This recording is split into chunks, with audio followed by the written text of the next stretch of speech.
ಸೇರಿದಂತೆ ರಾಜ್ಯದ ಹಲವೆಡೆ ಗಾಳಿಯ ಗುಣಮಟ್ಟ ಹದಗೆಟ್ಟಿದೆ. ಬೆಂಗಳೂರಿನಲ್ಲಿ ಗರಿಷ್ಠ 200ಕ್ಕೆ ತಲುಪಿದ್ದ ಕ್ವಾಲಿಟಿಯನ್ನ ಮೀರಿಸಿರುವ ಬಳ್ಳಾರಿ ಉಸಿರಾಡಲು ಅನರ್ಹ ವಾತಾವರಣ ಹೊಂದಿದೆ. ಬೆಂಗಳೂರಿನಲ್ಲಂತೂ ಏರ್ ಕ್ವಾಲಿಟಿ ಪಾತಾಳಕ್ಕಿಳಿದಿದೆ. ಕಳೆದ ಹಲವು ದಿನಗಳಿಂದ 170ರಿಂದ 200ರವರೆಗೂ ಏರಿಳಿತ ಕಾಣುತ್ತಿರುವ ಬೆಂಗಳೂರಿನ ಗಾಳಿಯ ಗುಣಮಟ್ಟ ಇಂದು 173ರಷ್ಟಿದೆ. ಕಳೆದ 2 ದಿನಗಳಿಂದ 180ರ ಆಸುಪಾಸಿನಲ್ಲಿದ್ದ ಬಳ್ಳಾರಿಯ ಏರ್ ಕ್ವಾಲಿಟಿ ಇಂದು ದಿಢೀರನೆ 240ಕ್ಕೆ ತಲುಪಿದೆ.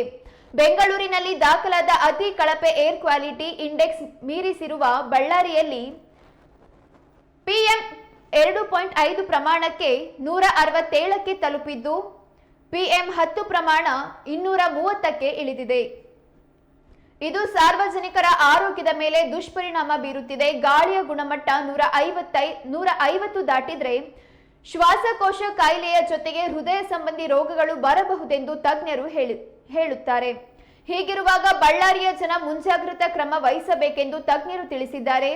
ಇಂದು ಬೆಂಗಳೂರಿನಲ್ಲಿ PM 2.5 ಪ್ರಮಾಣ 112ಕ್ಕೆ ತಲುಪಿದ್ದು PM 10 ಪ್ರಮಾಣ 155ಕ್ಕೆ ಇಳಿದಿದೆ.